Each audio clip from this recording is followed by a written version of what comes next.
Sometimes the smallest acts of kindness echo through history in ways we never imagine.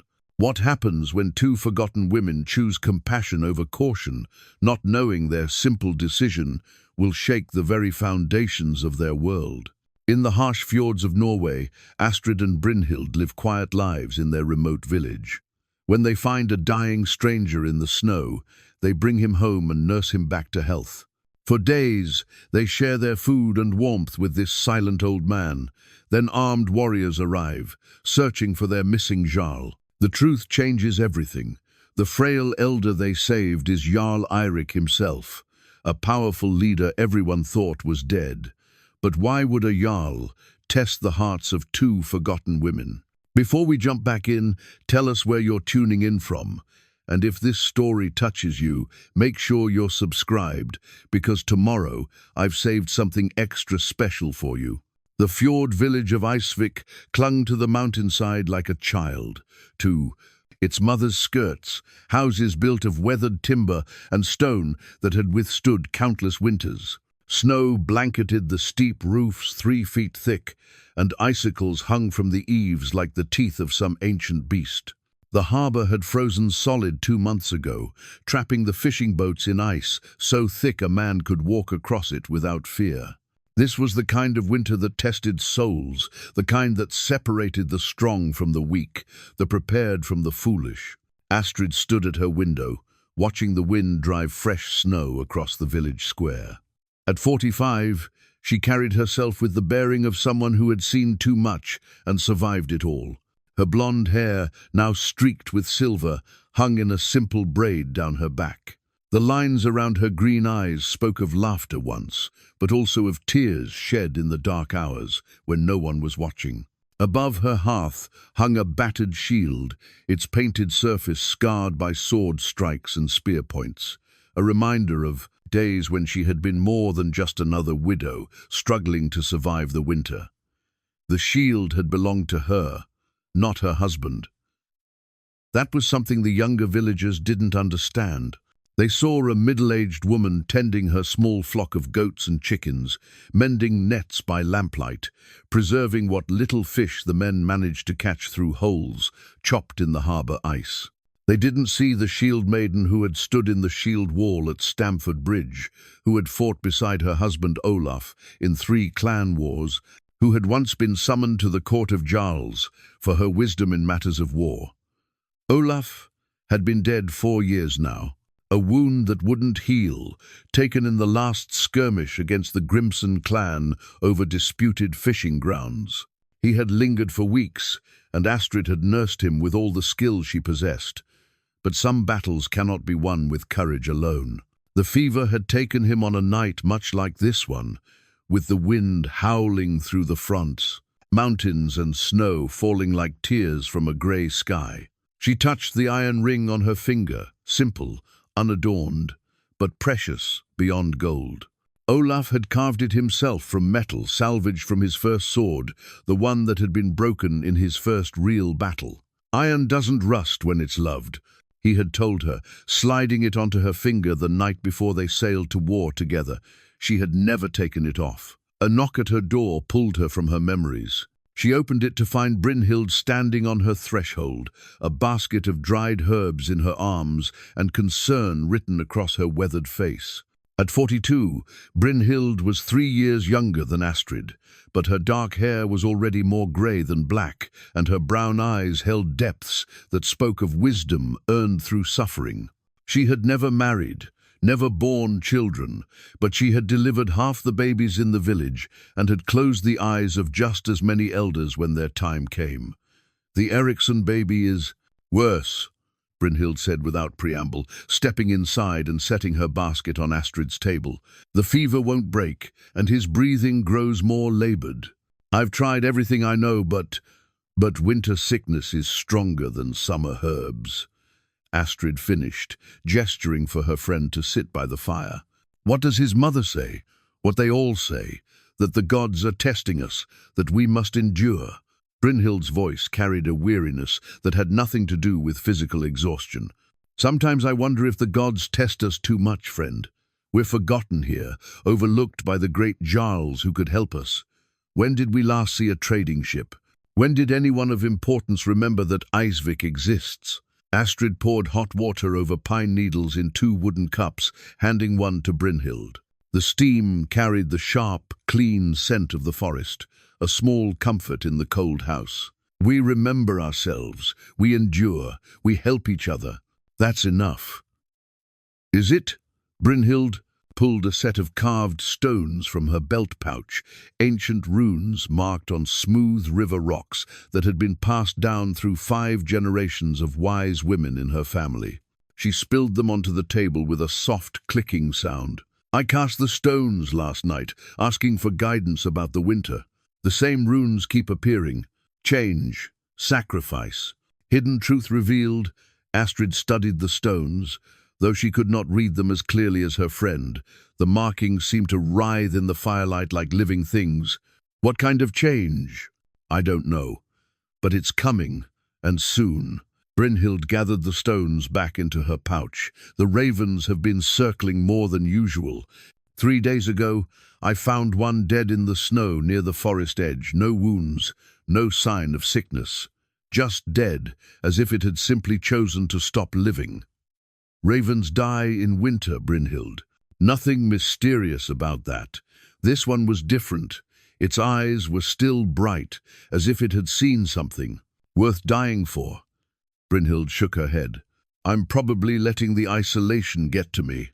Winter makes us all a little mad, doesn't it? Before Astrid could answer, the door rattled under a fierce gust of wind. Both women looked toward the window, where snow was now falling so heavily that the houses across the square had become grey ghosts in the white curtain. This was no ordinary snow. This was the kind of storm that buried cattle standing upright, that made men lose their way between their own barn and house. You should stay here tonight, Astrid said. This weather isn't safe for travelling, even the short distance to your cottage. Brynhild nodded gratefully. The 2 women had supported each other through the worst years after their losses. Astrid's husband, Brynhild's calling that had meant choosing healing over husband and children. They understood each other's solitude in ways that needed no words. As they prepared for sleep, sharing Astrid's narrow bed as they had. Countless times during the worst storms, Brynhild spoke softly into the darkness. Do you ever think about the old days? When we were young and thought we could change the world? I changed my small part of it, Astrid replied. So did you. We saved lives. We fought for what mattered. We loved deeply. Not every story has to be a saga to be worth telling. But sometimes I wonder if our story is finished, or if we're just waiting for the next chapter to begin. Outside, the wind carried a sound that might have been a wolf's howl, or might have been something else entirely, something human, perhaps, crying out in the wilderness. Both women heard it, but neither spoke of it. In a place like Eisvik, in a winter like this, sometimes it was better not to name the things that moved in the darkness. Astrid lay awake long after Brynhild's breathing had settled into the rhythm of sleep. The fire in the hearth burned low, casting dancing shadows on the walls, and her old shield seemed to gleam with its own inner light. She thought about change, about sacrifice, about hidden truths waiting to be revealed. Whatever was coming, she would face it as she had faced everything else, with courage, with wisdom, and with the knowledge that even forgotten women could shake the foundations of the world when they chose to act with love instead of fear. The storm raged on, but inside the small house, 2 women slept peacefully, unaware that tomorrow would bring a stranger who would change everything they thought they knew about their quiet, forgotten lives. Dawn came grey and reluctant, the storm having blown itself out sometime before first light. Astrid woke to find Brynhild already moving about the house, banking the fire and preparing a thin porridge from their dwindling stores of barley. The silence outside felt heavy, pregnant with possibility, the kind of quiet that follows great storms and promises either renewal or catastrophe. The hunting, Astrid said, sitting up and reaching for her boots. If we don't find something today, the Eriksson baby won't be the only one who doesn't see spring. Brynhild nodded grimly. Their food stores were critically low, and the storm had likely driven what little game remained deeper into the forest. But they had no choice. Winter was a relentless enemy that showed no mercy to the unprepared or unlucky. They dressed in their warmest furs and heaviest boots, wrapping strips of wool around their faces to protect against the biting wind. Astrid took her hunting bow and a quiver of precious arrows, each one carved and fletched by hand, too valuable to waste on anything but certain kills. Brynhild carried her herb-gathering basket and a long walking stick that could serve as a weapon if needed. The village looked like a settlement of snow spirits as they made their way toward the forest edge. Drifts had piled higher than a man's head against some houses, and several roofs sagged dangerously under the weight. They would need to organize work parties to clear the snow before more homes collapsed. But first they needed food. The forest welcomed them with cathedral silence, tall pines standing like pillars in a vast hall of white. Their breath formed clouds in the frigid air, and every footstep crunched loudly in the deep snow. Astrid moved with the practiced quiet of an experienced hunter, reading the subtle signs that spoke of animal passage, a broken twig here, a disturbed drift there, the faint musk scent of deer that had passed this way perhaps hours before.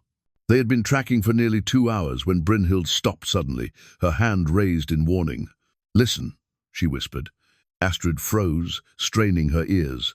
At first, she heard nothing but the whisper of wind through pine needles, but then it came again, a sound so faint it might have been imagination. A moan, low and human, carried on the morning air. They followed the sound deeper into the forest, moving carefully through, snow that reached nearly to their waists in places. The moaning grew clearer, definitely human, definitely in distress. Around a stand of ancient oaks, they found him.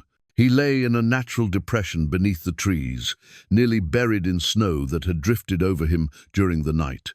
At first glance, he appeared dead, his face blue-white with cold, his beard and moustache crusted with ice, his body motionless except for the barely perceptible rise and fall of his chest. But his eyes were open, grey as winter sky, and they tracked toward the women with desperate awareness. "Mother of mercy!" Brynhild breathed, dropping to her knees beside the stranger. She pulled off her mittens and pressed her fingers to his throat, checking for the pulse that would tell them if they were too late. "He's alive, but barely. How long has he been out here?" Astrid studied the man more carefully. Despite his desperate condition, certain details stood out. His clothes, though soaked and torn, were well-made fine wool and leather that spoke of wealth. His hands, visible where his sleeves had pulled back, showed old scars, but were not the rough, calloused hands of a common labourer. Most tellingly, though he was clearly an older man with grey in his beard, his frame was still powerful, the build of a warrior who had stayed strong despite his years. "Help me get him up," Astrid said, slipping her arms under his shoulders. "We need to get him warm, quickly, or he'll die regardless." The stranger was heavier than his lean frame suggested, dead weight that spoke of muscles gone slack with cold and exhaustion. As they lifted him, something metallic glinted beneath his torn sleeve, a silver arm ring, partially hidden but clearly visible to anyone looking closely. The metalwork was exquisite, featuring interlaced ravens that seemed to move in the shifting light. Astrid had seen such arm rings before, in the halls of jarls and great warriors. This was no common wanderer. The journey back to the village tested both women's strength. They took turns supporting the stranger, who drifted in and out of consciousness, sometimes mumbling words in a voice too weak to understand. The snow had begun to fall again, light flakes that promised another storm by evening. By the time they reached Astrid's longhouse, all three were exhausted.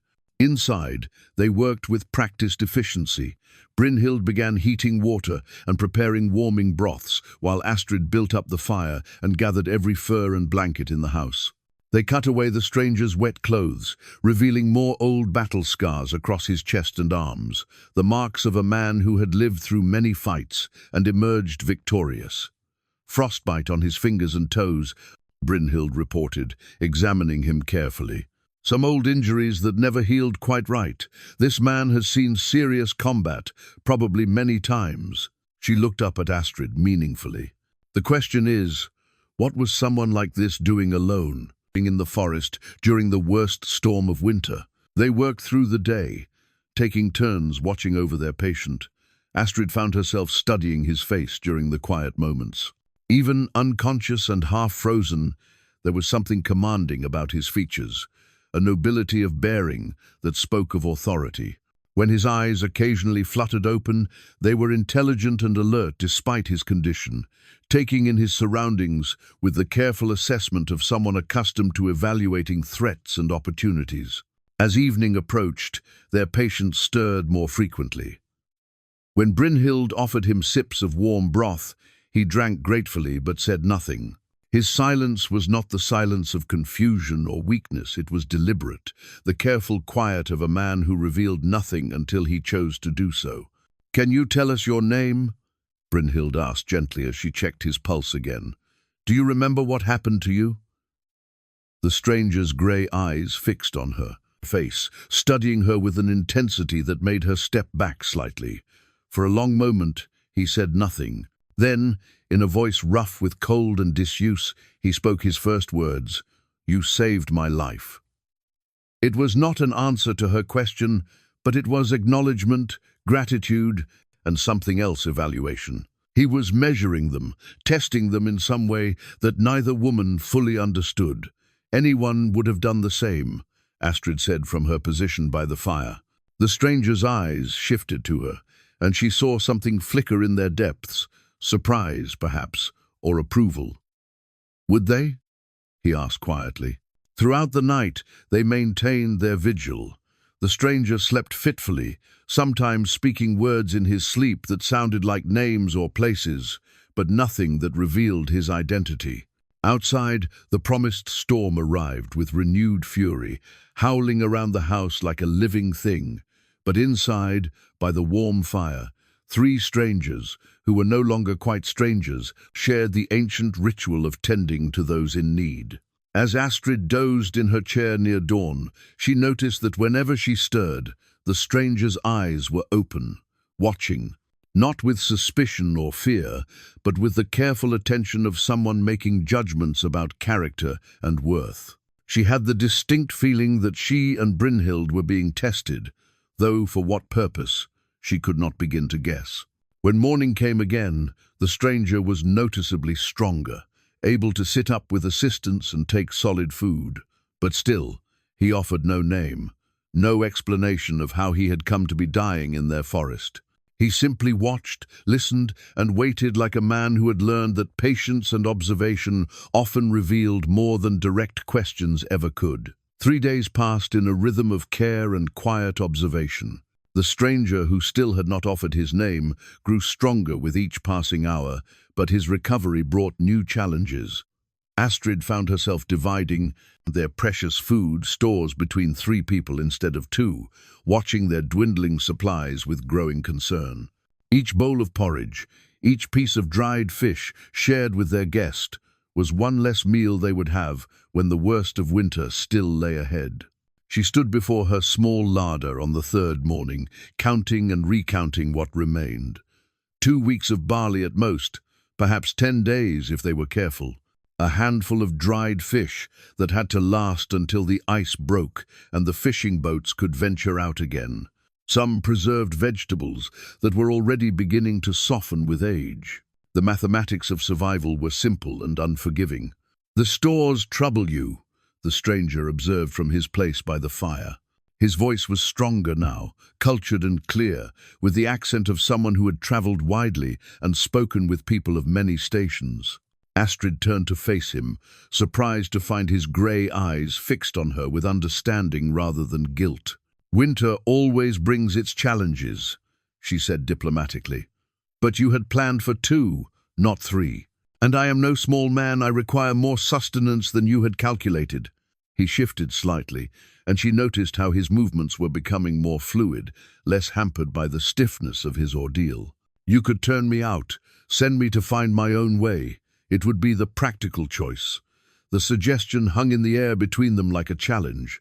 Astrid found herself thinking of Olaf, of the countless nights she had nursed him through his final illness, watching their food stores dwindle even as his appetite failed. She remembered the weight of him in their bed as his fever raged, the way his hand had gripped hers when the pain was worst, the trust in his eyes that told her he knew she would never abandon him. "No," she said simply. "We don't abandon people who need help. That's not who we are." Something shifted in the stranger's expression, approval, perhaps, or relief. "Even when helping costs you dearly?" "Especially then. Kindness that costs nothing isn't really kindness at all." Brynhild entered from outside, carrying an armload of firewood and brushing snow from her cloak. She had been making her rounds of the village, checking on the sick and elderly, dispensing what remedies she could from her dwindling supply of herbs. The Eriksson baby was improving, but old Gunnar had developed a persistent cough that worried her. "The village council is meeting tonight," she announced, setting the wood by the hearth. "Gunnar wants to discuss rationing what food we have left. Some families are already down to 1 meal a day." The stranger's attention sharpened at this news. "How many families in the village?" 12, with perhaps 40 souls all told," Brynhild replied. "Why do you ask?" "I spent many years learning that a leader's first responsibility is to know the people he serves. 40 people trapped by winter, with food growing scarce. That's a crisis that requires careful management." Astrid and Brynhild exchanged glances. His words revealed more about his background than anything he had said previously. Men who spoke of leadership and responsibility for people were not common laborers or simple farmers. They were warriors, nobles, or both. "You speak as one who has led others," Astrid observed carefully. The stranger was quiet for a long moment, his eyes focused on the fire. When he spoke, his voice carried the weight of memory. "I have had responsibilities, yes. I have learned that the measure of a leader is not how he acts when times are good, but how he responds when people are hungry, afraid, and looking to him for answers he may not have." "And what did you learn from such times?" Brynhild asked, settling into her chair and studying their guest with professional interest. "That wisdom often comes from unexpected sources. That a simple herb woman might know more about healing a community than a great Jarl knows about ruling it. That courage is often found in quiet acts rather than grand gestures." His eyes moved between the two women. "That sometimes the people who appear to have the least to offer have the most to teach." That evening, Astrid attended the village council meeting while Brynhild remained with their patient. The gathering was held in Gunnar's house, the largest in the village, with the dozen family heads crowded around his table. The conversation was grim. Food stores throughout the village were running dangerously low, and the prolonged winter showed no signs of breaking. Several families had already begun eyeing their seed grain, the precious stocks that should be preserved for spring planting. "We need to make hard choices," Gunnar said, his weathered hands clasped before him on the table. "Some of us won't make it to spring if we continue as we are. We must decide who gets what and how much." "And who makes such decisions?" asked Erik Bjornsson, a fisherman whose boat had been trapped in the ice for 2 months. "Who decides which children eat and which go hungry?" The question hung heavy in the smoky air. These were people who had known each other all their lives, who had celebrated each other's births and mourned each other's deaths. The thought of rationing food among neighbors and friends was almost unbearable. "There's another matter," said Helga, Erik's wife. "Astrid has taken in a stranger, another mouth to feed when we can barely feed our own." All eyes turned to Astrid. She felt the weight of their expectation, their unspoken demand that she justify her choice. "He was dying in the forest. We couldn't leave him there. Couldn't you?" Gunnar's voice was gentle but firm. "These are not ordinary times, Astrid. Kindness is a luxury we may not be able to afford." Astrid thought of the stranger's words, his understanding of leadership and responsibility. "He's not just taking from our stores. He's strong, he's intelligent, and he has experience in managing resources. He might be able to help us find solutions we haven't considered. Or he might be a burden that costs lives, Gunnar replied. Winter doesn't care about our good intentions. The debate continued for another hour, but no firm decisions were made. People were reluctant to commit to harsh measures, hoping against hope that the weather would break soon and relief would come. As the meeting broke up, Astrid walked home through snow that crunched under her feet like breaking bones, thinking about leadership, responsibility, and the terrible mathematics of survival. She found the stranger still awake, feeding small pieces of wood to the fire with hands that were noticeably steadier than they had been that morning. He looked up as she entered, reading the trouble in her expression with practiced ease. "The council did not go well," he observed. "They're afraid. People make poor decisions when they're afraid and desperate. Yes, they do, but they also sometimes discover strengths they didn't know they possessed." He gestured for her to sit by the fire. "Tell me about your village, not just the problems, but the people, their skills, their relationships, their hidden resources." Astrid found herself talking, describing each family in detail, their strengths, their weaknesses, their particular skills and knowledge. The stranger listened intently, asking occasional questions that revealed an understanding of community dynamics that impressed her. As she spoke, she began to see her neighbors through new eyes, recognizing assets and possibilities she had overlooked. "You see patterns I missed," she said finally. "I see what you see, but from a different perspective. Sometimes an outsider can spot solutions that are invisible to those too close to the problem." He smiled slightly. "That's one advantage of being a stranger in need of rescue." A week into the stranger's recovery, the rhythm of their shared life had settled into something that felt almost natural.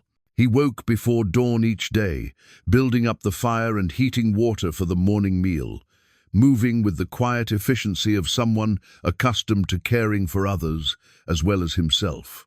Brynhild had begun teaching him about the local herbs and their properties, and he absorbed the knowledge with the focus of a scholar, asking intelligent questions that revealed his understanding of how information could be applied in practical ways. Astrid found herself looking forward to their evening conversations by the fire. After Brynhild retired to her own cottage, for she had returned to sleeping in her own bed, once the immediate crisis had passed, the stranger would speak quietly about distant places and people he had known. His stories were carefully crafted, revealing much about the wider world while saying little about his own role in the events he described. "I once knew a Jarl who believed that strength alone made a leader," he said one evening, watching the flames dance in the hearth. "He could defeat any man in single combat, could inspire fear in his enemies and loyalty in his followers through force of will. But when plague came to his lands, his strength meant nothing. He could not fight a disease with sword and shield." "What happened to his people?" Astrid asked, setting down the fishing net she had been mending. "Many died while he raged against an enemy he could not see or touch. It was a wise woman, much like your friend Brynhild, who finally showed him that sometimes the greatest strength lies in admitting what you do not know and seeking counsel from those who do." Astrid studied his profile in the firelight. "You speak of this Jarl as if you knew him well." "I observed him closely during those difficult times. A man reveals his true nature when everything he thought he understood about the world proves insufficient." The stranger's grey eyes met hers. Leaders often forget that wisdom flows from many sources. They become so accustomed to giving orders that they forget how to listen to advice. These conversations revealed layers of understanding that impressed Astrid deeply. The stranger spoke of strategy, diplomacy, and the delicate balance of power with the easy familiarity of someone who had lived within such systems. Yet he also demonstrated deep respect for practical knowledge, the skills of farmers, fishermen, healers, and craftspeople that kept communities alive and thriving. On the 10th day, Brynhild brought disturbing news from her rounds. "3 more families are down to their last stores," she reported, settling heavily into her chair. "The Andersons have been feeding bark bread to their children for 2 days. Old Gunnar's cough is worse, and I'm running low on the herbs that ease his breathing." The stranger looked up from the wooden bowl he had been carving. "A gift," he said, "for their kindness." His hands moved skillfully with the knife, suggesting familiarity with fine work, despite his obvious warrior background. What would normally be done in such circumstances? In better years, we might send hunters into the deep forest, but the snow is too deep and the game too scattered, Astrid replied. Or we might appeal to neighboring villages for aid, but they're likely facing the same shortages. What about the larger settlements, the halls of Jarls, who might have surplus stores? Brynhild laughed bitterly. Icevik is too small, too remote. We have no political importance, no strategic value. The great lords remember us only when they need our young men for their wars. That seems short-sighted, the stranger observed mildly. A wise leader invests in the loyalty of all his people, not just those with immediate value. The next morning brought an unexpected test of the stranger's growing integration into their small community. Young Magnus, Erik's oldest son, came running through the snow with news that sent the village into crisis. One of their precious milk cows had broken through weakened ice and fallen into the partially frozen stream that ran behind the village. The animal was trapped, unable to climb out on her own, but still alive and struggling in the frigid water. Every available person gathered at the stream, but the situation seemed hopeless. The ice was too unstable to support a man's weight. The banks were too steep and slippery for the cow to find purchase, and the water was so cold that anyone who went in to help would likely freeze before they could complete a rescue. "We could try ropes," suggested Eirik, though his voice carried little hope. "The cow is too panicked to cooperate with a rope rescue," Gunnar replied, "and if she goes under, we lose not just the animal, but any chance of recovering the carcass for meat." The stranger had followed the crowd to the crisis, moving carefully through the snow with the aid of a walking stick Astrid had provided. He studied the situation with the same careful assessment she had noticed during his recovery, taking in all angles, considering possibilities that others might overlook. "The ice is strongest near the north bank," he said finally. "Two men with ropes and proper support could reach her from there, but it requires precise coordination and someone with experience managing such rescues." "And who among us has such experience?" Gunnar asked with barely concealed frustration. "I do." The stranger's quiet confidence cut through the growing despair.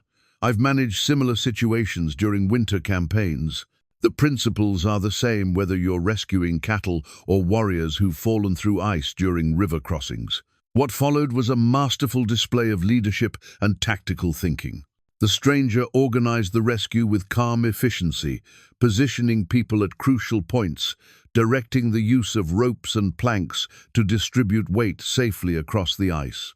He seemed to anticipate problems before they arose, offering solutions that revealed deep understanding of physics, animal behavior, and human coordination under pressure. The rescue took 2 hours of careful, dangerous work, but eventually the cow was hauled to safety, shivering but alive.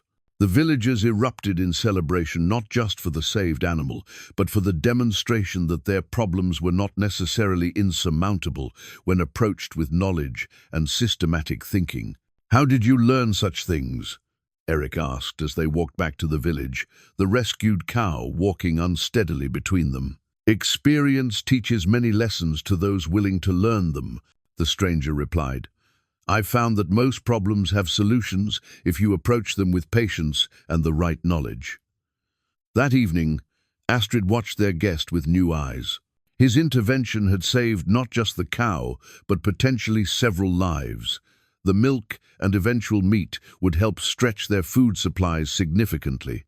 More importantly, he had demonstrated value to the community that went far beyond being another mouth to feed. "You're not really just a wanderer, are you?" She asked when they were alone by the fire. "What makes you say that? The way you organize the rescue, the way you speak about leadership, the way you understand people and situations." She paused, studying his face. You're someone important, someone accustomed to authority and responsibility." The stranger was quiet for a long moment, his hands stilled on the carving he had been working on. "Importance is relative, Astrid. What matters is not who a man was, but who he chooses to be when tested by circumstances beyond his control." "That's not an answer." "No," he agreed with a slight smile. "It's not. But sometimes the right answer must wait for the right time." 10 days after the cow rescue, the stranger had become an integral part of village life in ways that surprised everyone, including himself. His quiet suggestions had improved. Their food distribution system, his knowledge of preservation techniques had helped them stretch their remaining supplies, and his calm presence during daily crises had given the community a stability it had lacked since the winter's worst storms began. Astrid found herself studying him more carefully with each passing day. His hands, which she had initially noticed for their lack of common calluses, showed different kinds of wear, the marks of someone who had held swords and shields, who had gripped reins during long rides, who had signed documents with expensive ink. When he thought no one was watching, his posture changed subtly, becoming more upright, more commanding, as if authority was his natural state, and the humble demeanor he showed them required conscious effort. The mystery deepened when Brynhild made a discovery while washing his clothes. Among the garments they had cut away during his first night, she found something that made her call Astrid aside with unusual urgency. "Look at this," Brynhild whispered, holding up a small iron brooch that had been pinned inside his cloak. The metalwork was extraordinary, a raven wrought in black iron, with eyes of tiny garnets, its wings spread as if in flight. The craftsmanship spoke of royal workshops, of smiths who worked only for the highest nobility. "Odin's ravens," Astrid breathed, recognizing the symbolism immediately. "Hugin and Munin thought and memory. This is no common man's jewelry." "More than that," Brynhild said, turning the brooch to catch the light. "Look at the style of the metalwork. I've seen something like this before, years ago, when my mother was called to treat a Jarl's wife during a difficult childbirth. The raven is a royal symbol, but this particular style, the way the wings are curved, the positioning of the garnets, this is specific to one house." They examined the brooch more closely, both women's understanding of heraldry limited, but sufficient to recognize that they held something significant. The raven was rendered with such skill that it seemed almost alive, and the iron had been worked with techniques that spoke of master craftsmen and unlimited resources. "Should we ask him about it?" Astrid wondered. "And reveal that we've been searching through his possessions? That seems unwise." Brynhild carefully rewrapped the brooch in a piece of linen. "But we should watch him more carefully.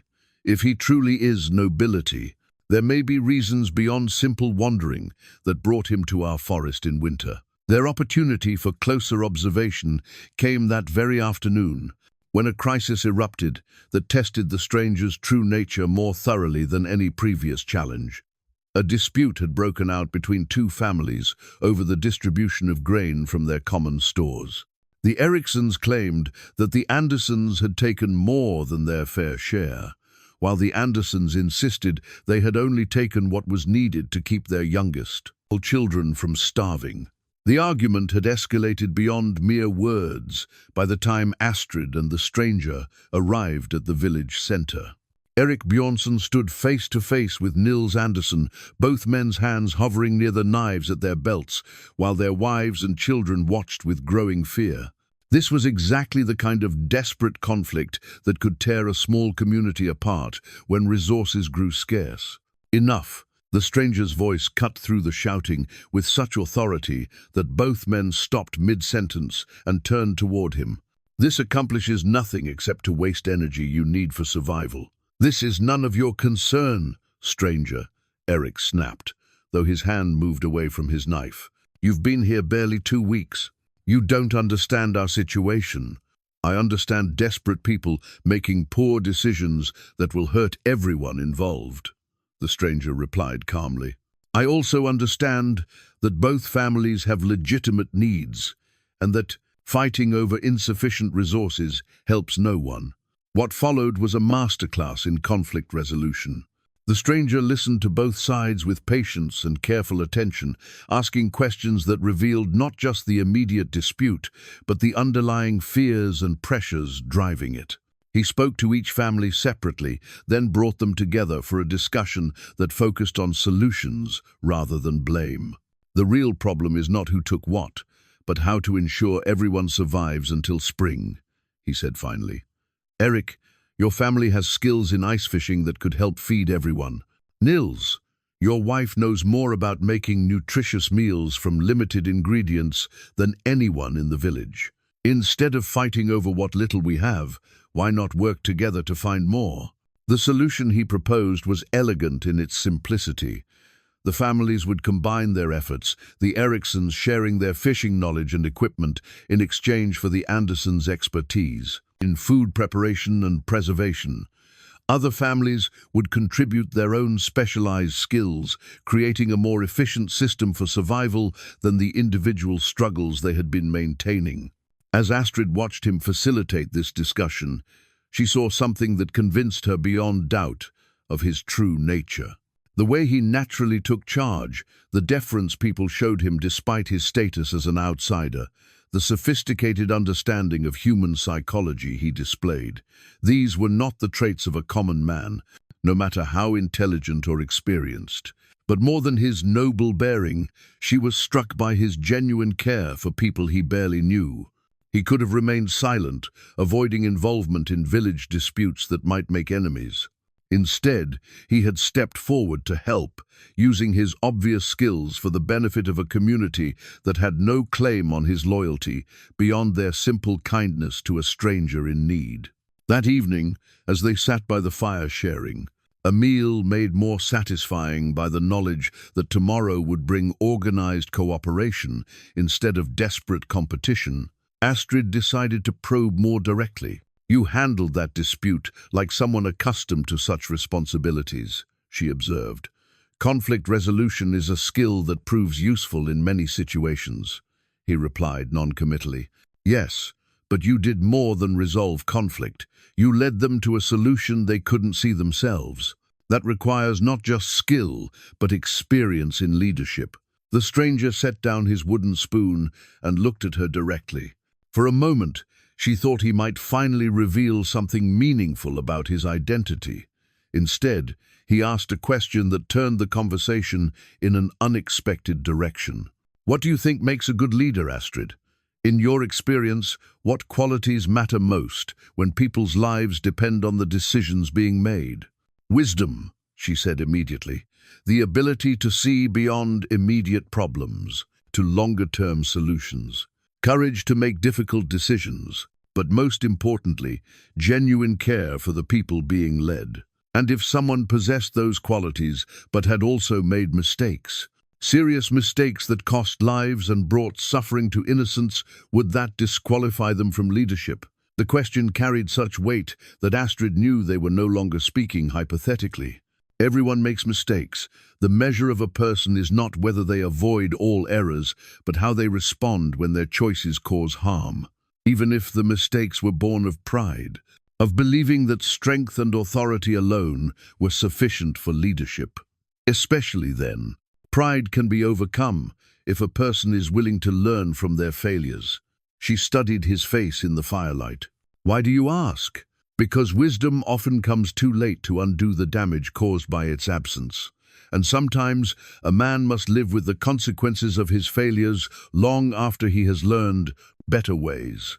2 weeks since the stranger's arrival, the village had transformed in subtle but profound ways. The organized cooperation he had initiated during the grain dispute had evolved into a more efficient community structure. Families worked together on daily tasks, sharing knowledge and resources in ways that multiplied their effectiveness against winter's relentless assault. But more than practical improvements, there was a change in the people themselves, a confidence born of having someone among them who could see solutions where they saw only problems. Astrid noticed the change most clearly in herself. For years since Olaf's death, she had withdrawn from leadership roles in the village, content to tend her own affairs and help where asked, but never stepping forward to guide or direct. The stranger's presence had awakened something dormant in her nature, not just the warrior skills that lay sleeping beneath her quiet exterior, but the strategic thinking and natural authority that had once made her a valuable advisor to her husband during their fighting days.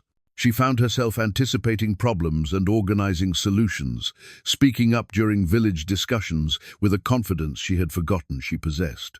When young Magnus reported wolves prowling closer to the village than usual, she was the one who suggested coordinated watch schedules and defensive measures.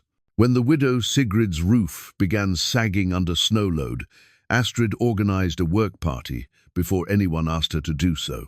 "You're becoming more yourself again," Brynhild observed one evening as they prepared the evening meal. "The woman I remember from the old days, before grief made you smaller than you truly are." Astrid paused in her stirring of the pot, considering her friend's words. "He sees me differently than I've learned to see myself. When he asks my opinion about village matters, he listens as if my thoughts have weight. It makes me remember when my ideas mattered too, more than just myself."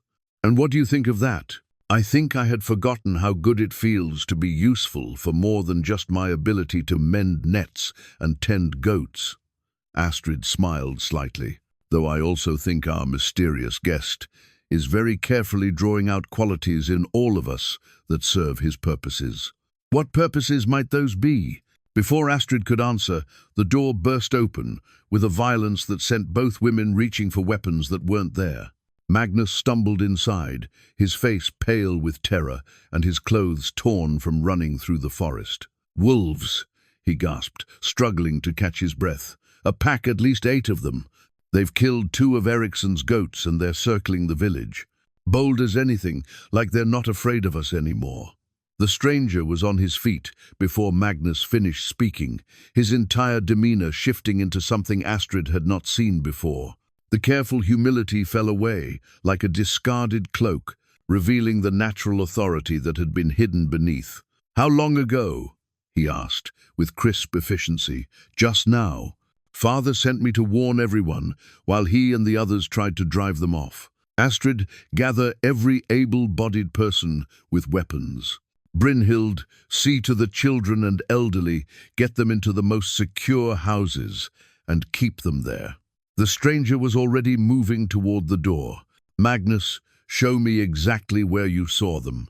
What followed was unlike anything the village had experienced in recent memory. The stranger took command of their defense with the natural ease of someone born to lead warriors into battle.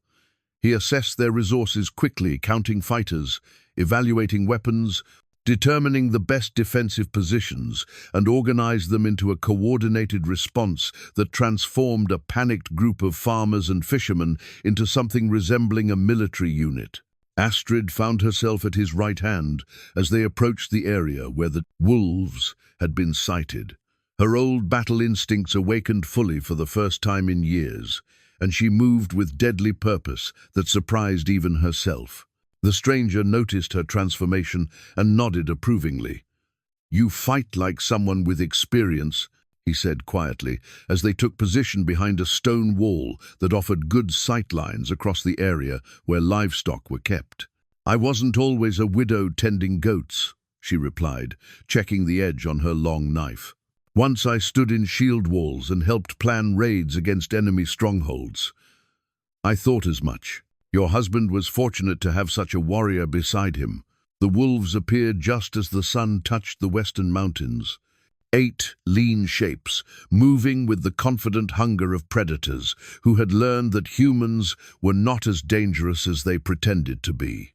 They were larger than normal, winter-starved and desperate, their eyes reflecting the dying light with fierce intelligence.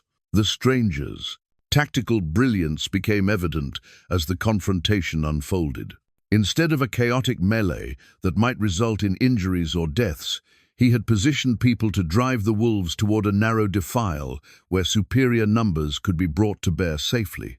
Astrid found herself working in perfect coordination with him, anticipating his signals and responding with the fluid teamwork of warriors who had fought together for years, rather than strangers who had met only weeks ago. When one of the largest wolves broke from the pack and charged directly at the stranger, Astrid moved without conscious thought. Her throwing knife caught the beast in mid-leap, dropping it just feet from her companion. The stranger turned to her with an expression of surprise and genuine admiration. "That was expertly done. You saved my life, as you saved mine when you organized this defense, instead of letting us stumble into individual fights we couldn't win." The remaining wolves retreated into the forest after losing 2 of their number and seeing the coordinated resistance they faced. The village had successfully defended itself with no human casualties and minimal loss of livestock. As they walked back toward the houses, villagers clustering around the stranger with gratitude and obvious respect, Astrid realized that something fundamental had changed. "They look at you like a Jarl," she said quietly. "And you fought like a shield maiden worthy of any Jarl's guard," he replied. "Perhaps we are both remembering who we truly are beneath the roles we've been playing." That night, as they sat by the fire, cleaning weapons and discussing the day's events, Astrid made a decision. She reached into her clothes and withdrew the iron ring from her finger, Olaf's ring, the one she had worn constantly since his death. "This belonged to my husband," she said, holding it up to catch the firelight. "He made it from the metal of his first sword, the blade that was broken in his first real battle. Iron doesn't rust when it's loved," he told me. The stranger accepted the ring with obvious understanding of its significance. "Why are you showing me this?" "Because I think you understand the weight of symbols, the way objects can carry meaning far beyond their material worth." She met his eyes directly. "I think you have such objects yourself, hidden away, but not forgotten. Things that remind you of who you were before. Circumstance stripped away everything except the core of your character." For a long moment, the stranger said nothing. Then, slowly, he reached into his own clothes and withdrew something that made Astrid's breath catch. It was a ring, heavy gold, worked with intricate patterns, set with a dark stone that seemed to hold its own light. Even in the dim firelight, it was clearly a piece of extraordinary value and significance. "This ring has been worn by 7 generations of my family," he said quietly. "It carries the weight of oaths sworn and responsibilities accepted. I thought I had lost the right to wear it." "What changed your mind?" 2 women who chose compassion over practicality, who showed me that true leadership comes not from commanding others, but from serving them. He slipped the ring onto his finger where it settled as if it had never been away. "Who reminded me that strength without wisdom is empty, but wisdom without the courage to act is worthless." 3 weeks had passed since the stranger's rescue, and the village of Eisvik had settled into a rhythm that felt both foreign and familiar. The organized cooperation, the improved defenses, the sense of purposeful community, all bore the subtle stamp of experienced leadership. Yet the man who had catalyzed these changes remained officially nameless, still deflecting direct questions about his identity with gentle humor and careful misdirection. Astrid woke before dawn on what would prove to be the most significant day since his arrival. Something had disturbed her sleep, not a sound exactly, but a vibration in the air that spoke of many people moving with purpose across the frozen landscape. She rose quietly, not wanting to wake Brynhild, who had spent the night in her cottage, and moved to the window. What she saw made her blood turn cold. 20 mounted warriors approached the village through the morning mist, their horses breathing clouds of vapor in the frigid air. Even at a distance, she could see they were well-armed and disciplined, riding in formation with the precision of professional soldiers rather than raiders or bandits.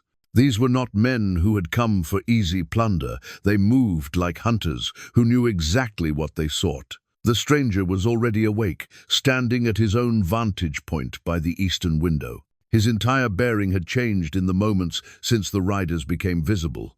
Gone was any pretense of humble recovery. He stood straight and alert, every line of his body speaking of a man accustomed to command and prepared for whatever consequences his past might bring. "You know who they are," Astrid said quietly. "I know who they must be." His voice carried resignation mixed with something that might have been relief. "The question is whether they come as friends or enemies. And which do you expect? That depends on whether they believe I betrayed them or whether they understand that I was the one betrayed." Before Astrid could ask what he meant, the sound of hoofbeats filled the village as the warriors spread out in a practiced encirclement. Doors opened cautiously as villagers peered out to assess this unprecedented visitation. Gunnar emerged from his house fully dressed despite the early hour, and Astrid realized the old man's instincts had warned him of approaching danger just as hers had. The warrior at the head of the column dismounted and strode forward with obvious authority. He was perhaps 40 years old, battle-scarred and weather-beaten, with the bearing of someone accustomed to both giving orders and carrying out those of others. His eyes swept the village with professional assessment before settling on Gunnar as the obvious village elder.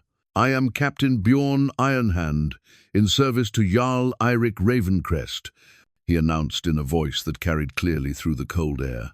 "We seek information about a man who may have passed through this area, an elderly wanderer, traveling alone, possibly injured or in distress." Astrid felt the stranger's tension increase beside her, though his expression remained carefully neutral. The name meant nothing to her directly, but the formal manner of the introduction and the obvious respect shown by the other warriors told her this was no minor lord's search party. Gunnar stepped forward, his own dignity intact, despite facing armed men who could destroy his village without effort. "We are peaceful folk here, Captain. We would certainly remember any strangers who sought shelter among us. The man we seek is not young, but he is strong and intelligent. He would speak with authority even if his circumstances were humble. His hair and beard are grey, his eyes like winter sky." Captain Bjorn's description was precise, clearly based on intimate knowledge. "He bears certain marks of rank that he might attempt to conceal, but which would be visible to those who cared for him." The stranger stepped away from the window and moved toward the door with calm deliberation. Astrid followed, her hand instinctively checking for weapons she didn't carry. Whatever was about to happen, she sensed it would change everything about their quiet life in ways that could not be undone. The village had gathered in the central square by the time they emerged from the house. Men, women, and children stood in small groups, uncertain whether to show deference or defiance to the armed strangers who had invaded their morning peace. The stranger walked directly toward Captain Bjorn, with no attempt at concealment or evasion. "Captain," he said simply. The effect of that single word was immediate and dramatic. 20 warriors who had been alert but relaxed suddenly snapped to attention with military precision. Captain Bjorn's weathered face split into a grin of pure relief and joy, and he dropped to one knee in the snow, despite his captain's rank and obvious age. "My lord," he said, his voice thick with emotion, "we thought you were dead. When you disappeared after the attack, when we found blood but no body, we feared the worst." The stranger, who was clearly no longer merely a stranger, reached down and grasped the captain's shoulder, pulling him to his feet with obvious affection. "Reports of my death were premature, old friend, though not by much, I suspect." Astrid felt the world shift around her as understanding crashed down like an avalanche. The careful speech, the natural authority, the sophisticated knowledge of leadership and warfare, all the clues that had accumulated over 3 weeks suddenly formed a clear picture. This was no wandering warrior or minor noble. This was Jarl Eirik Ravencrest himself, one of the most powerful leaders in the region. "How?" Captain Bjorn asked, studying his lord's face as if to convince himself this was real. "Ragnar's men were so certain they had killed you. They spoke openly of your death, claimed they had seen your body." Ragnar's men saw what they expected to see: an old man's corpse in the snow after they left me for dead. They didn't stay to confirm their success, and they underestimated both my constitution and the kindness of strangers. Eirik's eyes moved to Astrid and Brynhild, who had appeared at her cottage door. I owe my life to two remarkable women who chose compassion over caution. The revelation sent ripples of shock through the assembled villagers. Some dropped to their knees in belated recognition of rank. Others simply stared in amazement at the transformation of their quiet, patient into a figure of legendary status. Gunnar looked as if he might faint from the implications of having unknowingly harbored such an important fugitive. "My lord," Captain Bjorn continued, "there are matters of great urgency that require your attention. Ragnar has declared himself regent in your absence, claiming you named him successor before your death. Some of the lesser nobles have accepted his authority, though others remain loyal and wait for proof of your survival. And what proof would satisfy them? Your presence, my lord. Your voice speaking the truth about Ragnar's treachery. Your authority reasserted over those who would follow a usurper rather than wait for their rightful Jarl." Eirik nodded slowly, and Astrid could see him mentally shifting from the role he had played for 3 weeks to the responsibilities he had temporarily set aside.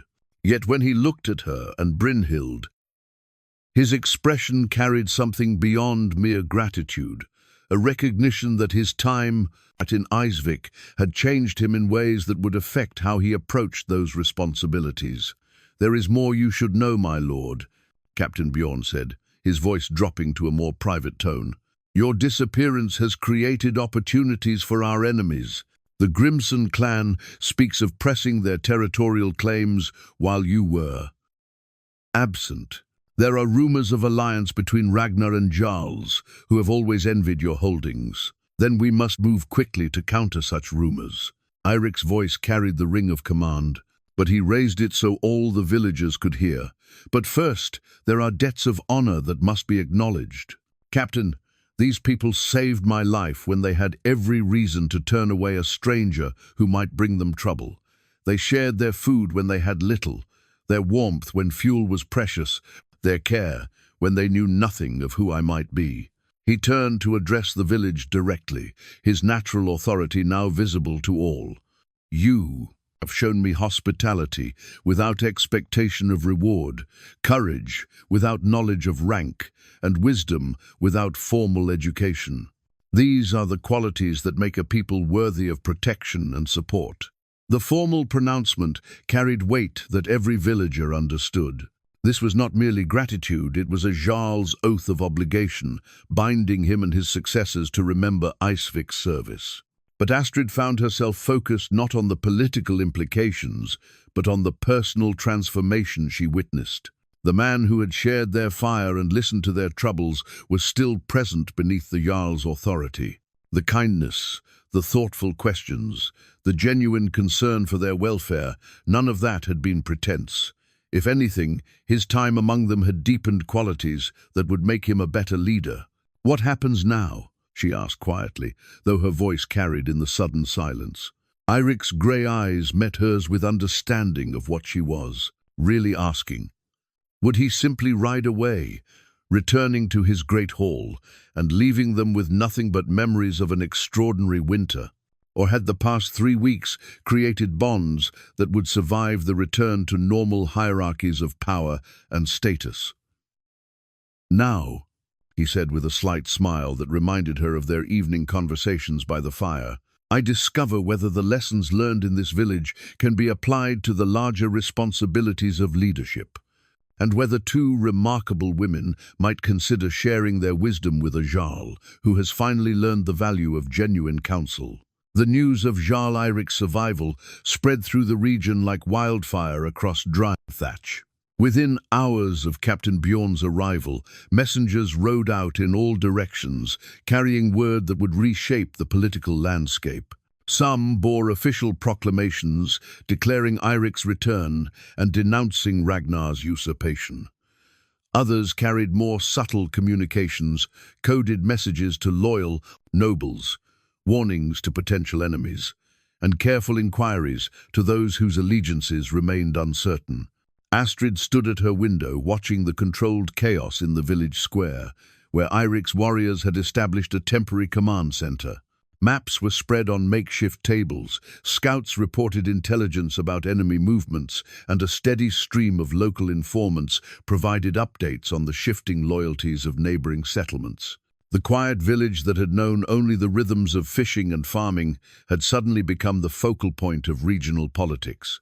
"It's overwhelming," Brynhild said, joining her at the window with 2 cups of pine needle tea. "3 weeks ago, our greatest concern was whether we had enough firewood.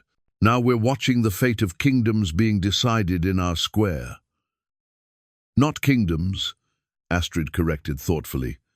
"People, the maps and messages and military planning, it all comes down to protecting people and ensuring they can live with dignity and security." She sipped her tea, watching Eirik move among his men with easy authority. He hasn't forgotten that lesson, despite everything else that's changed. Through the afternoon, a more complete picture of the conspiracy emerged. Ragnar had not acted alone in his betrayal. Several lesser nobles, long resentful of Eirik's authority and success, had coordinated the assassination attempt. The plan had been elegant in its simplicity. Make Eirik's death appear to be the work of bandits during what should have been a routine inspection of his territories. Then step forward as the logical choice to restore order and stability. What they had not anticipated was Eirik's survival, his recovery in an overlooked village, and the 3 weeks of reflection that had fundamentally changed his approach to leadership. The man who returned to reclaim his position was not the same one who had ridden out alone and overconfident weeks before. "The irony," Eirik said during their evening council session, "is that Ragnar's betrayal may have done me a greater service than years of loyal advice. Being stripped of everything except my life forced me to rediscover what truly matters in leadership." Captain Bjorn looked puzzled. "My lord, for too long I relied on authority rather than wisdom, on fear rather than respect. I made decisions from my great hall without truly understanding how those decisions affected the daily lives of my people." Eirik's eyes found Astrid across the room. It took being reduced to complete dependence on strangers' kindness to remember that a leader's first duty is service, not command. The strategic situation was complex but not hopeless. Ragnar controlled the main fortress and had the backing of perhaps a third of the nobles, but his support was built on convenience rather than conviction. Many had accepted his authority simply because they believed Eirik was dead. Proof of survival would likely bring them back to their original allegiances. However, time was not on their side. Each day that passed allowed Ragnar to consolidate his position, to distribute rewards to supporters and punishments to opponents, to present himself as the established authority rather than a usurper. Military action would be necessary, but it had to be swift and decisive to prevent the situation from devolving into prolonged civil war. "We need to reach the loyal nobles quickly," Captain Bjorn advised, studying the maps with professional intensity. "Lord Magnus in the Eastern Holdings, Lady Sigrid, who controls the coastal fortresses, young Jarl Olsen, whose father served yours faithfully. If we can coordinate with them—" "No." Eirik's interruption surprised everyone in the room. "We will not begin this campaign by asking others to risk their lives and resources for our cause. We will demonstrate through our own actions that we deserve their support." "My lord, that approach could take weeks we don't have." "Captain," Bjorn protested respectfully. "Then we must make our actions count for more than weeks of conventional warfare." Eirik turned to Astrid and Brynhild, including them in the strategic discussion as naturally as if they were seasoned military advisors. "You know this region better than any of us. Where are Ragnar's weaknesses? What would demonstrate most clearly that his authority is illegitimate?" Astrid found herself drawn into the planning, despite having no formal military training beyond her years as a shield maiden. Her knowledge of local geography, trade routes, and the relationships between settlements proved invaluable in ways that surprised even her. Brynhild's understanding of communication networks, which families had relatives in other villages, how news traveled through the region where influential people gathered, added layers of insight that sophisticated military intelligence often missed. Ragnar's greatest vulnerability is his dependence on fear, Astrid concluded. After hours of discussion, people follow him because they believe resistance is hopeless. If we can demonstrate that he's not as powerful as he claims, but that Eirik has returned with both legitimate authority and a new approach to leadership, support will shift quickly. And how do we demonstrate such things without a large army? Captain Bjorn asked. By being what Ragnar is not, Brynhild suggested quietly. He rules through intimidation and self-interest. Eirik returns, offering justice and genuine care for his people's welfare. The plan that emerged over the following days was unlike anything in conventional military doctrine. Instead of gathering forces for a direct assault on Ragnar's stronghold, they would move through the region systematically, visiting settlements and demonstrating through actions rather than proclamations what Eirik's return meant for ordinary people. The symbolic power of this approach was enormous. Eirik would not demand support from the safety of Adikua, a fortress. He would earn it by solving problems, providing aid, and proving that his leadership style had evolved beyond mere authority. Villages that had struggled with food shortages would receive relief. Disputes that Ragnar's administration had ignored would be resolved fairly. Improvements that had been postponed or forgotten would be implemented quickly and efficiently. "It's brilliant," Captain Bjorn admitted, though his tactical mind clearly worried about the risks. "But it also exposes you to enormous danger, my lord. Ragnar will send assassins the moment he learns of your movements." "Let him try," Eirik replied with confidence that impressed even his seasoned warriors. "I have learned that true strength comes not from hiding behind walls and guards, but from standing openly among people who have reason to protect you because you have protected them." Astrid felt a chill of fear at the casual way he dismissed the very real dangers they would face. Courage is admirable, but dead heroes can't help anyone. You need to be smart about security, not just idealistic about leadership. "Which is why I'm hoping you and Brynhild will consider joining this campaign," Eirik said, his words falling into sudden silence, "not as followers or servants, but as advisors whose judgment I have learned to trust completely." The proposal hung in the air like a challenge. Everything in their lives would change if they accepted the quiet routine of village life. The simple concerns of survival and daily maintenance, the safety of being overlooked by history and politics. Yet Astrid found herself more tempted than she had expected. "We know nothing about courts and politics," she protested. "You know about people, about justice, about making difficult decisions under pressure. You know about courage that doesn't require an audience, about wisdom that comes from experience rather than education." Eirik's sincerity was evident in every word. "Those are exactly the qualities I need most."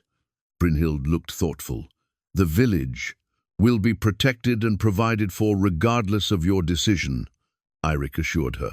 "Your kindness to a stranger has earned Icevik permanent security, but your personal wisdom could help ensure that security extends to thousands of others." That night, as they sat by the fire for what might be the last time in their simple cottage, Astrid and Brynhild faced the most consequential decision of their lives. Outside, preparations continued for the campaign that would determine not just Eirik's fate, but the future of everyone in the region.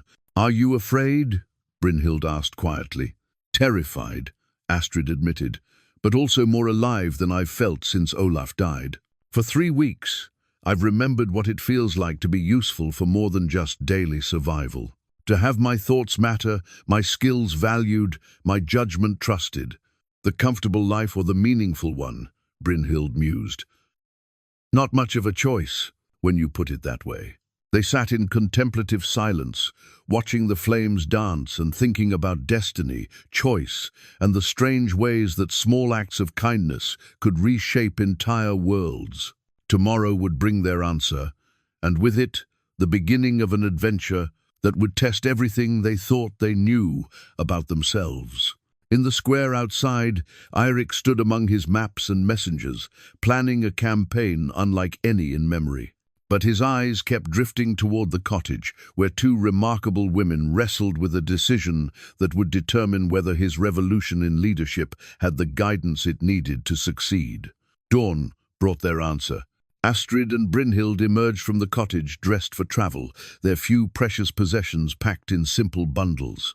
The decision had crystallized during the darkest hours of night, when honest reflection stripped away all pretense and revealed the truth they had been avoiding. Their old lives were already gone, transformed beyond recovery by 3 weeks of extraordinary purpose. Eirik's relief was visible, but restrained, as he watched them approach the command area. "You're certain?" "We're terrified," Brynhild corrected with a slight smile. "But certainty is a luxury we've learned to live without." The expedition that departed Icevik 2 hours later bore little resemblance to a traditional military force. 20 warriors rode in loose formation around a supply wagon, and 3 additional horses for the civilians who had become central to the mission's success. They moved with purpose, but without the aggressive posture of an invading army, more like a lord making peaceful rounds of his territories than a claimant marching to war. The first test came sooner than expected. They had traveled barely 4 miles when scouts reported a mounted patrol ahead, 6 riders bearing Ragnar's colors, conducting what appeared to be routine surveillance of the region. The conventional response would have been to avoid contact or, if confrontation was unavoidable, to overwhelm them quickly and quietly. Instead, Eirik made a decision that validated everything he had learned about leadership during his recovery. "We meet them openly," he announced to his startled warriors. "No ambush, no deception. If Ragnar wants to know where I am and what I'm doing, he's welcome to ask directly." Captain Bjorn's professional alarm was evident. "My lord, that removes any tactical advantage we might have. Tactical advantage built on hiding and skulking serves Ragnar's narrative that I'm a fugitive without legitimate authority," Eirik interrupted calmly. "We change that narrative by acting like what we are, the rightful Jarl making lawful progress through his own lands." When the patrols met on the open road, the psychological impact was immediate and profound. Ragnar's men had expected to encounter either nothing or a force that would flee upon discovery. Instead, they found themselves facing Eirik himself, very much alive, backed by loyal warriors and riding openly through territory they claimed he no longer controlled. The leader of Ragnar's patrol, a young warrior named Thorvald, whom Eirik recognized from past service, struggled visibly with the implications of what he was seeing. "Lord Eirik, but we were told. You were told I was dead," Eirik said gently. "As you can see, reports of my death were greatly exaggerated. The question now is what you intend to do with accurate information." Thorvald's eyes moved uncertainly between Eirik's confident bearing and his own men, who were clearly shaken by the encounter. "I have orders to report any unusual activity in this region. Then report that Jarl Eirik Ravencrest travels openly through his lands, accompanied by loyal warriors and trusted advisors, conducting business that serves the welfare of his people." Eirik's voice carried no threat, only calm authority. "Tell Ragnar that if he wishes to speak with me, I will be available at the Winter Assembly in 3 days' time." The Winter Assembly, a traditional gathering where disputes were resolved and regional decisions made, had been scheduled before Eirik's supposed death. Ragnar had planned to use it to solidify his authority by presiding over the proceedings in Eirik's place. Now, with Eirik alive and promising to attend, the gathering would become something very different, a direct confrontation between legitimate authority and usurpation.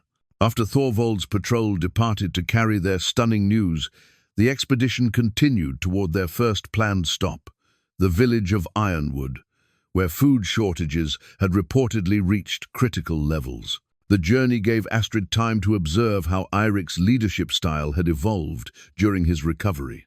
Where once he might have issued orders and expected unquestioning obedience, he now sought input from multiple sources before making decisions. When Captain Bjorn questioned the wisdom of announcing their destination to potential enemies, Eirik listened carefully to the tactical concerns before explaining his reasoning. When Brynhild suggested modifications to their route based on her knowledge of local conditions, he incorporated her advice seamlessly into their plans. "You've changed," Astrid observed during a brief rest while the horses drank from a stream. "I've learned," he corrected. "There's a difference between confidence and arrogance, between authority and authoritarianism. For too long, I confused strength with the ability to make decisions alone." Ironwood proved the wisdom of their approach. The village was indeed in desperate straits, with families reduced to eating bark, bread and roots, while waiting for relief that Ragnar's administration had promised, but not delivered. Eirik's arrival with wagon loads of supplies donated by villagers along their route in exchange for political support provided immediate, tangible proof that his return meant genuine improvement in people's lives. But more than material aid, Eirik offered something Ragnar could not: personal attention to local problems. He listened to disputes that had festered for months, provided practical solutions to resource management issues, and demonstrated the kind of hands-on leadership that transformed subjects into supporters. "This is how you build loyalty," Astrid realized, watching villagers gather around their Jarl with genuine affection rather than mere deference. Not through fear or obligation, but through service. The winter assembly convened in the Great Hall of Ravenshollow, a neutral stronghold that had served as a meeting place for regional disputes for over a century. Snow fell steadily outside as representatives from dozens of settlements gathered for what everyone understood would be far more than a routine administrative session. The very air seemed charged with tension as supporters of both Eirik and Ragnar took their places on opposite sides of the vast hall. Astrid stood near the great fireplace, trying to calm nerves that had been building for 3 days. The ceremonial nature of the gathering meant that weapons were forbidden within the hall itself, but the undercurrents of potential violence were unmistakable. Too much depended on the outcome for either side to accept defeat gracefully. Brynhild moved among the assembled people with quiet confidence, using her healer's skills to read the mood and allegiances of various factions. "About half are clearly with us," she reported quietly to Astrid. "Another quarter seem to be waiting to see which way the wind blows. The rest are committed to Ragnar, but some look uncomfortable about it." When Ragnar entered the hall, the contrast with Eirik's approach was immediately apparent. He came surrounded by a dozen armed guards who took positions around the chamber, despite the traditional prohibition. His bearing spoke of a man who had grown accustomed to authority through intimidation rather than respect. He was younger than Eirik, perhaps 40, with the kind of aggressive confidence that came from recent success in violent endeavors. "My friends," Ragnar began, his voice carrying easily through the hall, "we gather in sorrowful circumstances. The loss of our beloved Jarl Eirik was a tragedy that shocked us all, but we have proven that his legacy can continue under strong leadership. Order has been maintained, threats have been met, and prosperity continues. The great doors swung open with dramatic timing that could not have been better planned." Eirik entered alone, eschewing any display of force or ceremonial pageantry. He wore simple traveling clothes rather than formal regalia, but his natural authority filled the space so completely that conversations died mid-sentence. "Reports of my death," he said clearly, "have been greatly exaggerated." The reaction was immediate and electric. Supporters leaped to their feet with shouts of joy and relief. Those who had reluctantly accepted Ragnar's authority looked stunned but hopeful.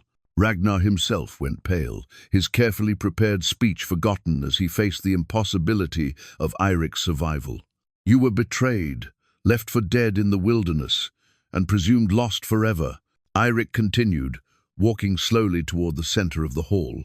I survived through the kindness of strangers who taught me more about true leadership in 3 weeks than I had learned in 20 years of rule.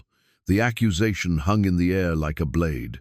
Ragnar recovered his composure with visible effort, but Astrid could see the calculation in his eyes as he weighed his rapidly diminishing options. "Eirik, my old friend," Ragnar said with forced warmth, "your survival is miraculous news.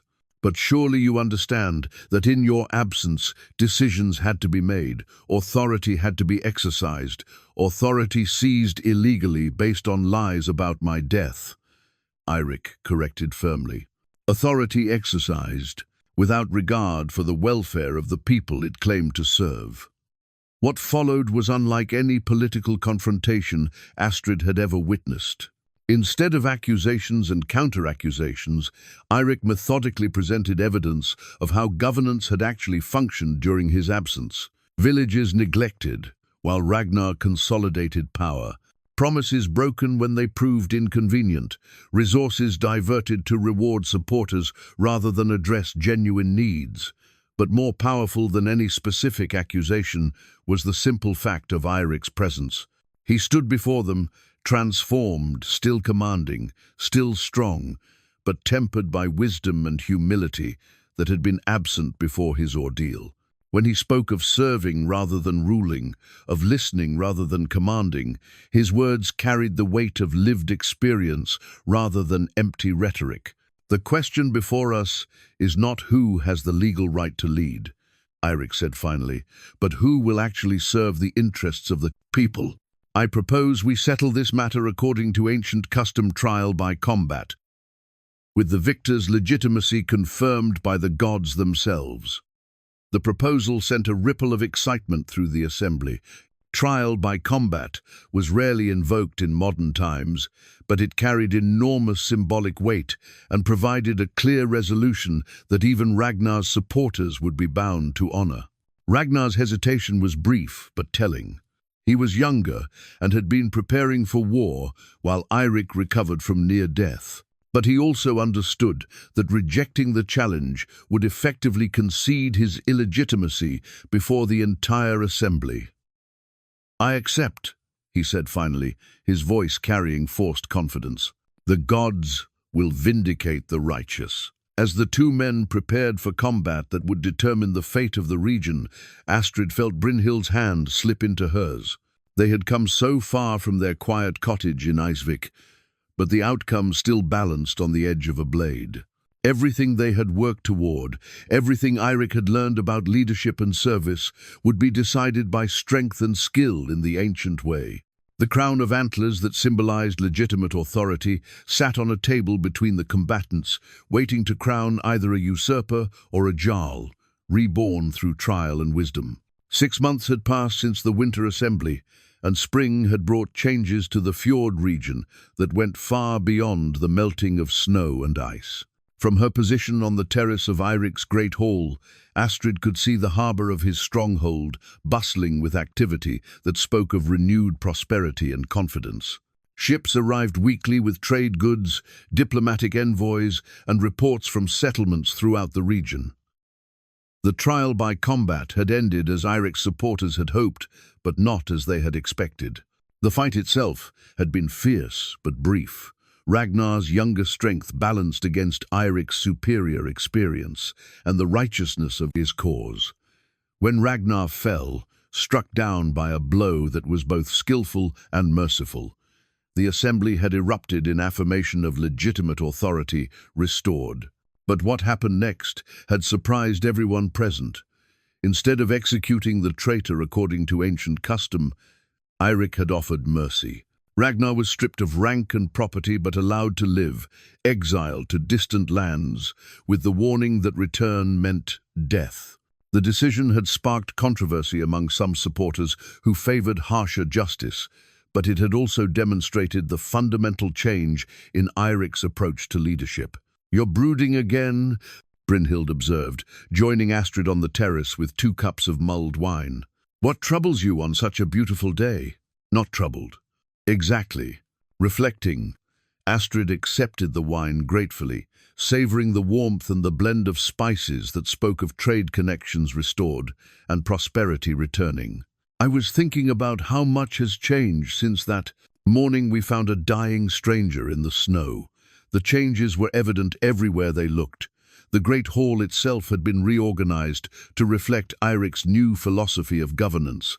Where once he had held court from an elevated throne that emphasized his separation from those he ruled, he now received visitors at a round table that allowed for genuine discussion.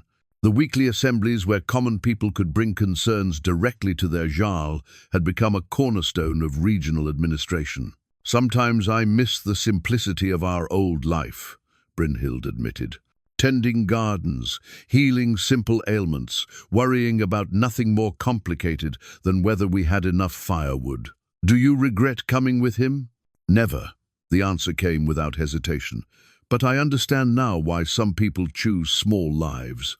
There's a peace in knowing your responsibilities end at your own cottage door." Their responsibilities now extended across hundreds of square miles and thousands of people. As Eirik's trusted advisors, they found themselves consulted on everything from trade agreements with distant kingdoms to local disputes over water rights. Their cottage-born wisdom had proven remarkably applicable to complex political situations, much to the surprise of noble-born councillors who had initially questioned their qualifications. The afternoon brought a familiar routine, the weekly council meeting, where regional matters were discussed and decisions made. Astrid and Brynhild took their places at the round table alongside Captain Bjorn, now elevated to the rank of marshal, and several other advisors whose loyalty had been proven through the difficult months of restoration. "The harvest reports are encouraging," Captain Bjorn began, consulting a collection of scrolls that represented communications from dozens of settlements. "Yields are up significantly from last year, and the new seed distribution program has proven successful." This was one of their innovations, ensuring that villages had access to quality seed grain regardless of their ability to pay immediately. The investment had paid off, not just in improved harvests, but in strengthened loyalty throughout the region. "What news from the eastern boundaries?" Eirik asked, though his relaxed posture suggested he expected nothing alarming. "Lord Magnus reports continued cooperation from the Grimson clan. The territorial disputes that have simmered for generations seem to be truly resolved." Captain Bjorn smiled slightly. "He attributes the success to your personal intervention during the negotiations last month." Astrid remembered that intervention clearly.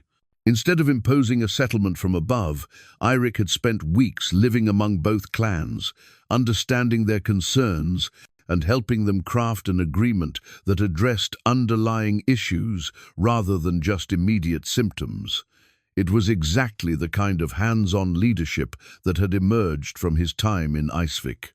"The memorial proposal," Brynhild inquired about a project that had been under discussion for several weeks.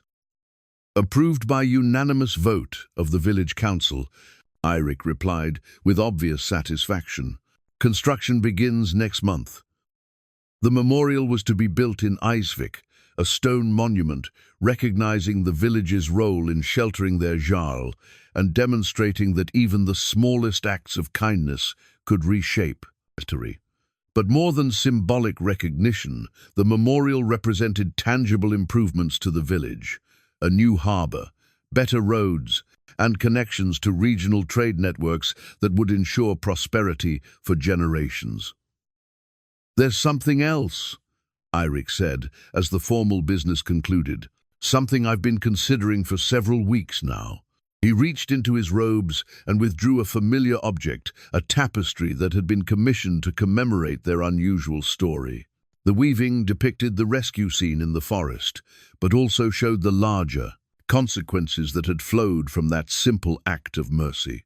"This will hang in the Great Hall," he announced, "where every visitor will see it and learn that strength without compassion is empty, that leadership without service is tyranny, and that the most profound changes often begin with the smallest acts of human kindness." Astrid studied the tapestry, recognizing herself and Brynhild in the figures who knelt beside a fallen stranger. But the woman depicted there seemed like someone from another life, someone who had not yet discovered that her capacity for influence extended far beyond the boundaries of a remote village. "What do you think our story will inspire others to do?" she asked. "I hope it will remind them that everyone has the power to change the world," Eirik replied. "Not through grand gestures or dramatic conquest, but through choosing compassion over convenience, wisdom over force, service over domination." As evening approached and the council dispersed, Astrid and Brynhild walked together through the gardens that Brynhild had helped design. The medicinal herbs grown here supplied not just the Great Hall but villages throughout the region, another innovation born from cottage wisdom applied to larger purposes. "Do you suppose," Brynhild mused, "that other strangers are out there, waiting for someone to choose kindness over caution?" "I hope so," Astrid replied, watching the sunset paint the fjord in shades of gold and crimson. "And I hope there are women brave enough to make that choice, even when they don't know where it might lead." The story that had begun with two forgotten women discovering a dying stranger had become a legend that would outlive them all. But more than legend, it had become a way of life that proved the enduring power of mercy, wisdom, and the courage to act when action was needed most.